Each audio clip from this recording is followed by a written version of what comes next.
Hello, friends. Welcome to this fall deck overview. I wanted to make something sooner. Grad school got in the way of that. However, I wanted to make one to kind of showcase my favorite decks of the season. This might turn into ASMR, soft spoken, though that wasn't necessarily what I intended for. But we're gonna go with it. This is also one of my last videos that I can have my Halloween stuff up. So, with that being said, I'm gonna start with spooky season decks, and then we are going to get into more fall-esque based decks. And so right now we're going to start with tarot.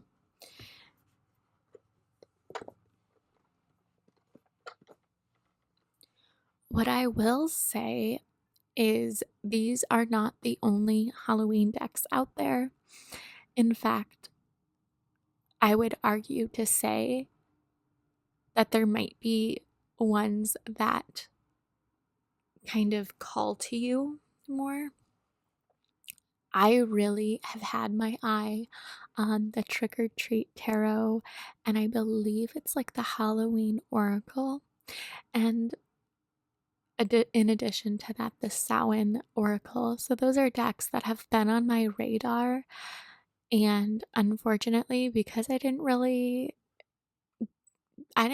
think I bought any decks this month. A large majority of these decks are inside editions. So let's just get into it. So the Hocus Pocus Tarot, I believe, is so popular because of the fandom factor. Insight Editions does a lot of Disney themed decks. It's fairly standard. This is written by Minerva Siegel and Tori Schaefer, illustrated by Dread, the official tarot deck based on the classic Disney film. If you know of any other Hocus Pocus themed decks that are out there, feel free to let me know. But as far as I am aware, this is like the only Hocus Pocus tarot that I've heard of. And I do believe this came out in the same year that Hocus Pocus 2 was released. So it was right on theme. It says that, oh, it actually doesn't say a price on here. Price is variable. I have seen this deck, discounted. And this is a mass publisher reduced deck or mass published deck, so you're not gonna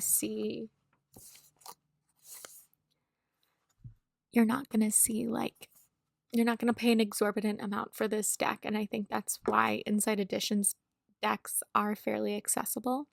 Do I think that Inside Editions does a phenomenal job every time?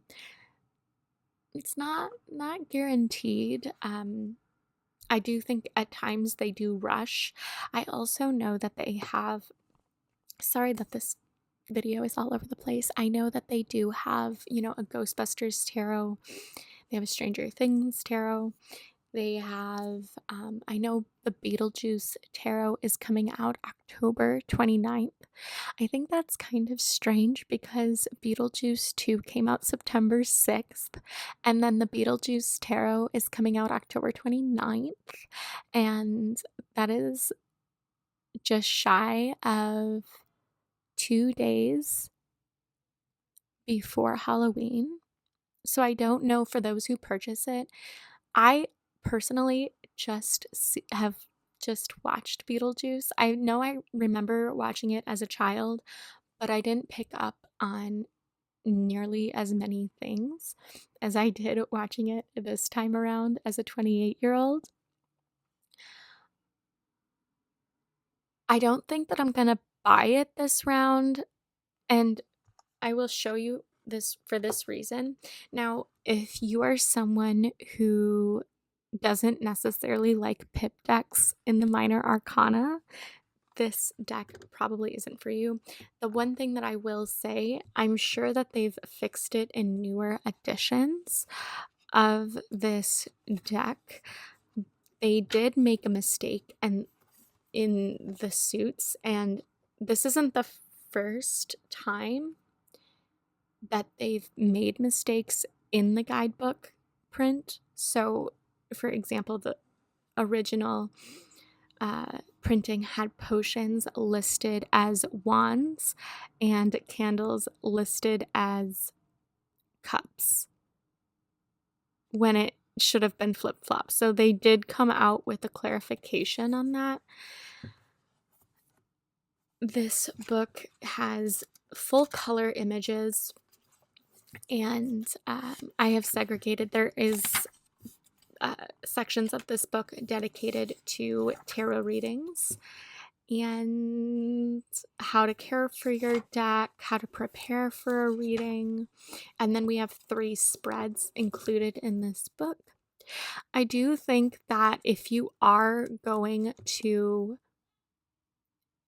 purchase this deck and you're a beginner, this 2 of Candles, I don't know what this is, but it looks like a carrot that's having a really bad hair day. I don't know what this is. I don't like it. It makes me angry. But this is the page that we turn to. So you also have to keep in mind then that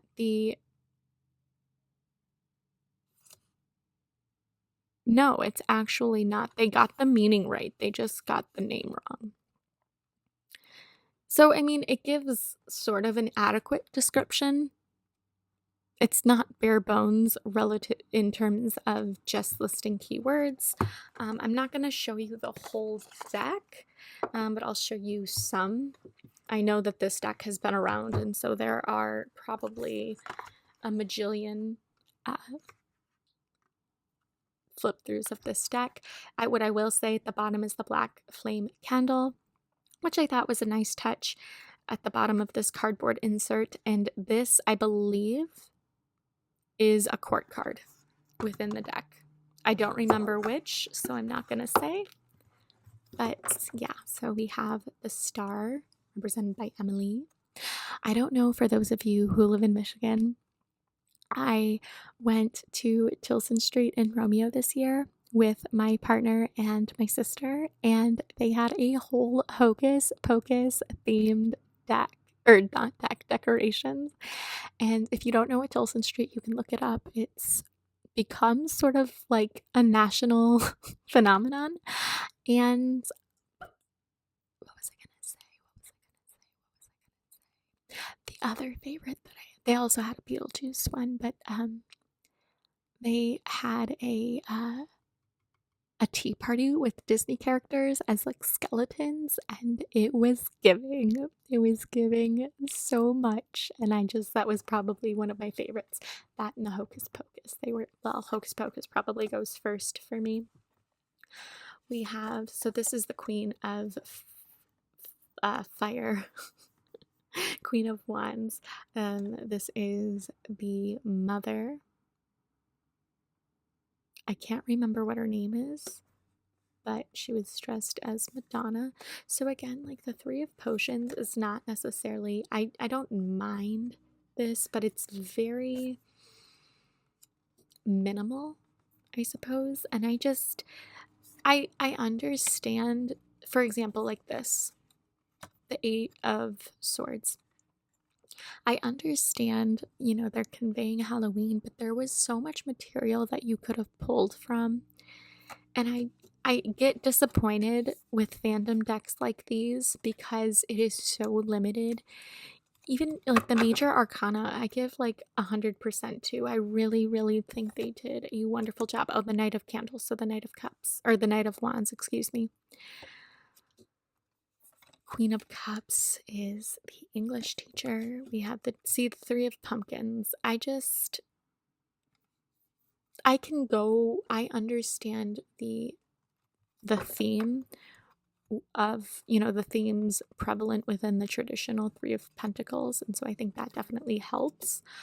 But for example, like for a new beginner, and this is the Nine of Wands and this is what they see, it's not very straightforward, and I don't think it does necessarily an adequate job of illustrating the meaning behind the Nine of Wands.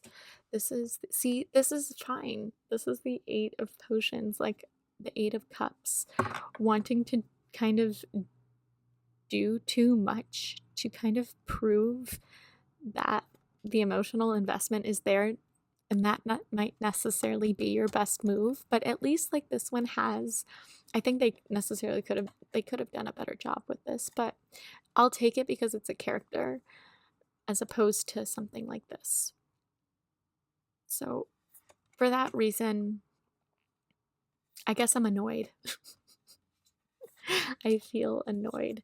Even like the Moon, I really like this. The Hermit, I understand, I get it. It's not my favorite, but I'm also willing to overlook small things like this because as a whole, I think they did. And the court cards, I give like an A minus, B plus. Even this doesn't really give Four of Swords. It almost, it's, I don't know. I don't know. So that's all I'm gonna say on that. For the fandom factor, 100% I'm going to keep this deck. Hocus Pocus was such a big part of my childhood and is now a permanent part of my 20s. If you didn't know, like I was terrified of this movie, and so I hated it every time my cousin Christine would come and play it for me. And now it's one of my favorite movies of all time. This is one that I usually save until the very end so that I can kind of just revel in it. That's what I'll say in terms of the Hocus Pocus Tarot. Next, Insight Editions deck. This was actually the first Disney deck that they've published, and in my opinion, it's one of the best that they've done. This is the Villains Tarot deck. I'm not gonna go as in depth with it because I don't have as much criticism, but see, they've actually done things with the cards.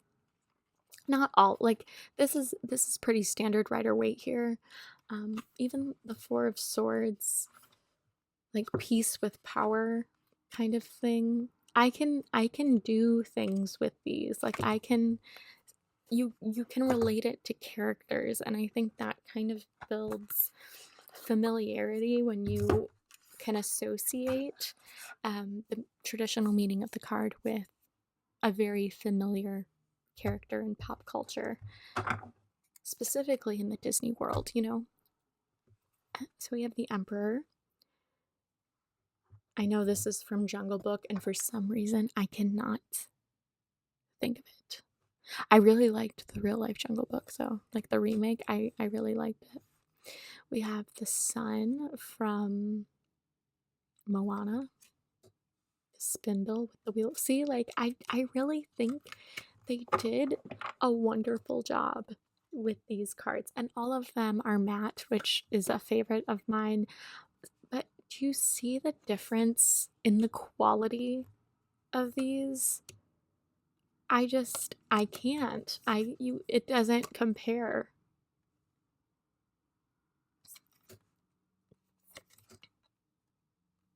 So this one, again, there are some that might be a little pippish, but I can do something with this. Even the Two of Cups, I can do something with this. But there's very few that are like this compared to the other ones. Three of Coins, working together, for a common goal, and their kind of collaboration in executing Scar's orders with success is what gives them like higher currency in the social hierarchy. Again, I can do something with this, even if I'm not like 100% familiar with where this character originates. I am fine with kind of like looking it up and assigning my own meaning. So, oopsies, sorry, Desert Rose. So sorry. Put you back up there.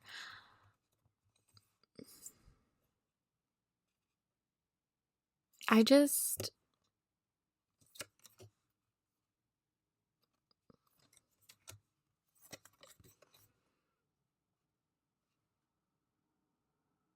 So yeah, that's what I have to say about this. I really like it. It's very familiar. And even Hocus Pocus is familiar, but I really give it to this villain's deck for expanding on the minor arcana. And I don't believe I shared who this is by. Minerva Siegel, illustrated by Ellie Goldwyn. Goldwyn. This is by Minerva Siegel and Tori Schaefer. So again, it's just kind of disappointing that the same author can create something so magical like this and then disappoint with Hocus Pocus. Even I believe it was the Ace of Wands. They had a little girl in the Hocus Pocus with like an angel, and there is no one in the Hocus Pocus movies that I know of, unless it's referring to the second one and I just forget. And it's like, who are you? Where did you come from? How did you get here? So it's a little bit frustrating. I own 5 Inside Edition decks, and again, I usually only get them if I really, really can connect with the fandom piece. For example, Stranger Things. I haven't really seen Stranger Things, or even, I think there was like a superhero one, and I was really excited for that. And then but with Inside Editions, I have learned to check the reviews first and kind of watch a little bit of the deck flip through before making a decision of, is this what I really want to invest? Is this a deck that I want to bring home? Is this a deck that I want to bring home to my other children? So that being said, we do have the Buffy the Vampire Slayer. I'm also not a big fan of these like mega decks. The mini decks, I guess I can understand, but the mega ones, like I have stiffness in my hands, and I know that big decks for me are already a struggle bus. So I wouldn't go out of my way. However, if it's something that floats your boat, be my guest, sail away. This deck is by Casey Gilly, illustrated by Carl James Mountford. So not every deck has the same author necessarily. I think that Buffy, there was some misprints in the guidebook. However, I do, like, if you are a fan of the show, I do think that this deck was done with such accuracy and it was well thought out. And, it takes scenes and characters from the movie in such an authentic way to the original card deck meaning, or the individual card theme. And I think everyone, well, not everyone, but I know that Buffy is such a major like cultural phenomenon in media. I remember when I transferred to my writing intensive English major, there was actually a conference and I couldn't go because I had to work that day. I was on shift, and but in the building that I had to work in, there was actually like a Buffy conference happening on the second floor. And I was like, yes, this is why I'm here. This is why I majored in English. I also got to study like magic and literature, and that was just such a fun time. But again, I really am living for this deck. And again, even if they use repeat characters, I think they really do well in integrating scenes from the series in both the major and the minor arcana. And it's very accurate. So honestly, for this, I'm giving it an A. Villains, I give an A. I think again, I said Hocus Pocus, I give like a B. A B. We're gonna say a B, because the minor arcana are actually, you know what? I'm gonna give it like a B minus. The Hocus is like a B minus. It's like an 80%. It's very close to a C. These two, well done. Well done. Especially with larger fandoms, when you're talking Disney villains, when you're talking Buffy, when you're talking even a Hocus Pocus, and it meant so much to people. I just think that to do it dirty like this in the deck, it's just so disappointing. So yes, I digress. This is a specific deck dedicated to Halloween. I love the mini decks so much that I don't know that I'd necessarily get the full version unless I was just being extra that day.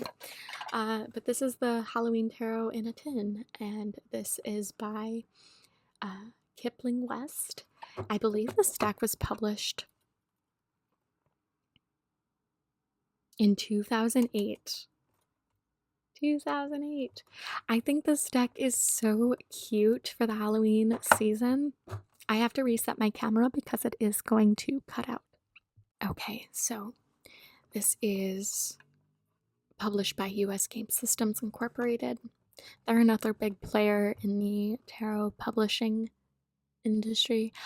I want to ask a question. Do you have more decks specifically from one deck publisher or another, like US Game Systems, Liminal 11, Hay House, Rockford? I think it's Rockpool. But yeah, this is such a precious deck. Like, if you love Halloween, but you don't want to be scared. I also have heard really good things, though. Speaking of scared and spooky, I have heard really good things about the Horror Tarot deck. I believe it's called the Horror Tarot deck. I might be wrong. There's just so many decks, and I have so many that I want to get, so it's like I can't think about it too much. But also, again, maybe we'll go big for next Halloween season. I think for every witch, like, Halloween is just the most fun. Halloween Town is also really big, but again, with this deck, it's based on Rider-Waite.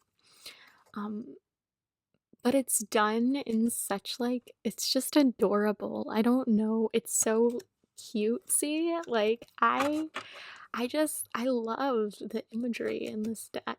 I really do. I fell in love with it, and I believe for the most part they try to incorporate a cat, I believe, in every card. Yeah, the cat is in every card. There's a black cat, and I love. And the minor arcana suits are simple but effective. The imps are the wands. And again, very close to Rider-Waite, so I believe this would be a really nice Halloween deck for a beginner.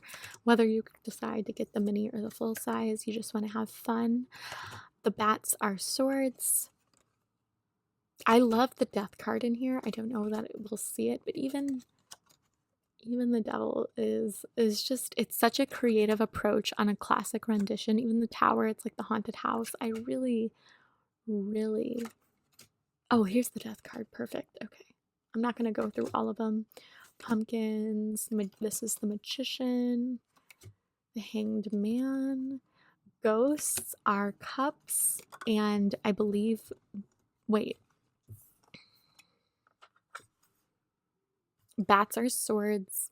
Imps are wands. Ghosts are cups. And oh, pentacles are pumpkins. So again, this is just such a cute little deck. One of my favorites. I got this, I believe, in like 2021, and it's just the art, the back of the deck art is adorable. Like, I give this an A plus, because for it being in such like a small tin, it's just giving every, like, it's so cute. And like, even look, they have the little minor arcana suits on the outside of the tin. This festive old-time Halloween world of Kipling West conjures up all that's fun about Halloween. Let the black cat guide you on a trick-or-treat mission to find out what is lurking around the next corner. Ooh. I love tins, by the way. I think it's so cute. And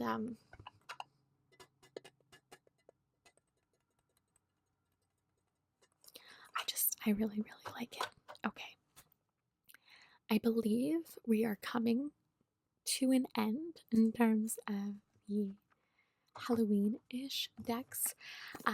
This is more fall, I guess. Fall winter. It's the Wild Unknown Tarot by Kim Kranz. I really like her decks. This is, I mean, to me, I consider it to be an around the year deck, but there are some instances like this. This is, I would say, more advanced because of, like, it's very different. I believe when I got this deck, honestly, I believe that I was way too young in my tarot practice. Like, I didn't necessarily, I liked it, but it almost made me nervous to read with this because I didn't feel as confident as, let's say, the Modern Witch Tarot, one that's very close to Rider-Waite. It almost feels like a system within itself.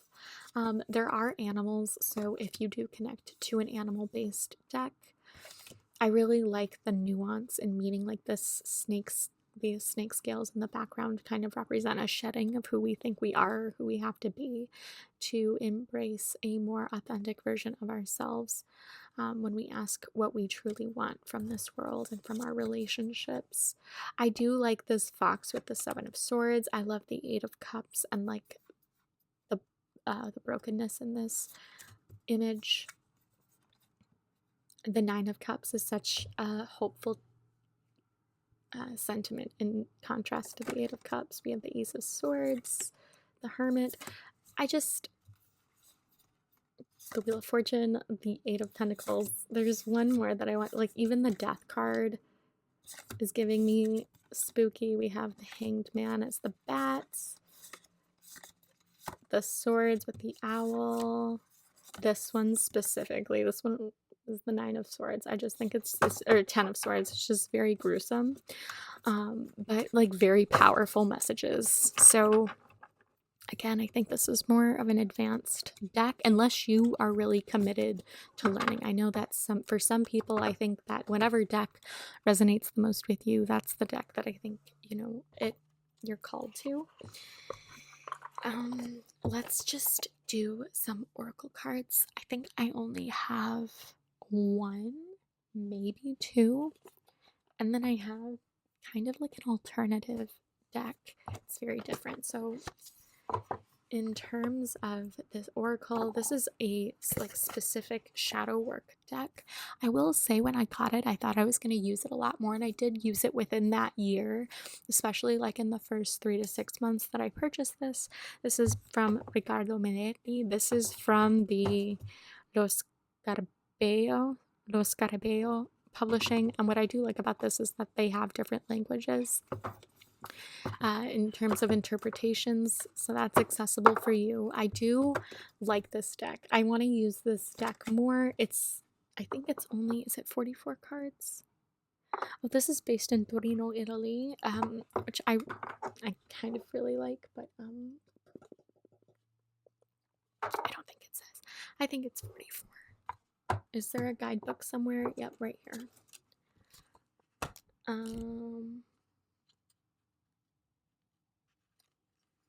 I could be wrong.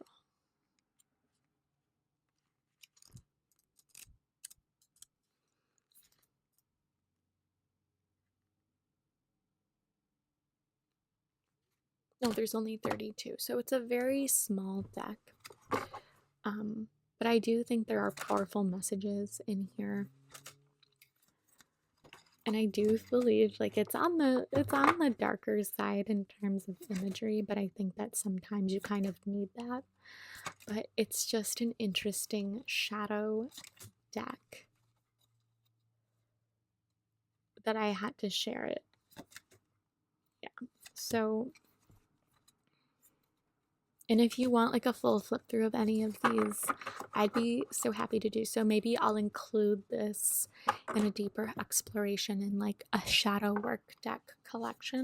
If that is something you're interested in, leave like a black heart in the comments and I'll know what you mean. I think that's it though. In terms of the fall decks, I don't have as many.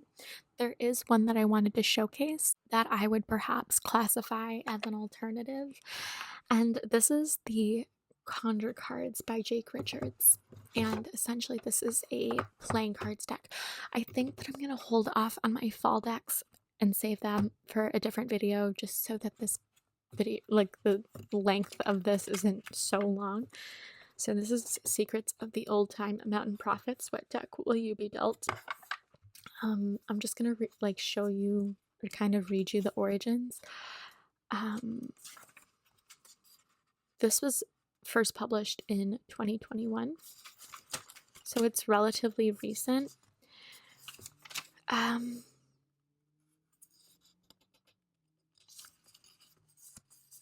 The folks who settled in Appalachia come from many countries. Our ancestors followed the messages given in dreams, whose meanings came from the old wives' tales passed down and continued on to this day.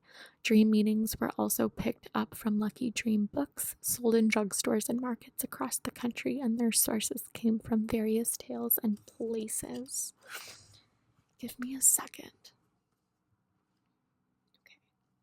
I just wanted to make sure that I was recording, my mic was on.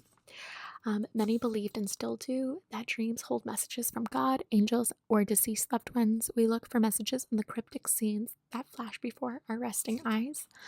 Lucky dream books gave numerical meaning to some dream symbols, such as the door, a cow, or car, and folks played these numbers in games of chance, and even the lottery. There is the old belief that the solar spirit journeys through the night, encountering the dream selves of friends and family, and even beasts or spirits embedded in dreams were also omens that predicted a birth, marriage, or death. Folk healers, colonists and natives alike, received remedies and recipes and dreams for various maladies, dreams that led them down a plant unknown before to the dreamer. I don't know if that's a plan. That would make more sense. In some regions of Appalachia, fortune telling was practiced, though in other regions it was taboo. So that's kind of like the roots. I'll share this page if you want to read more. I don't want to go too deep into it, but I do think that it's very interesting. It's the moths again. It's giving me fall. So this is one that maybe you could use as a clarification deck, or, obviously one of itself.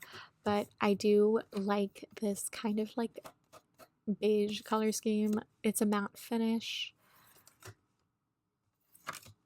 There are two different jokers in here. Sometimes but there are reversals in here as well. But I would use this in October as well. I do feel as though I'm not as comfortable with these because it's a whole different system that I would have to learn. And so I want to kind of give myself that time before I actually incorporate these into a reading. Is it? No, it's this way. So the chair is actually on the floor. We have sunflowers. I just think that it's different, and I really appreciate something that's different.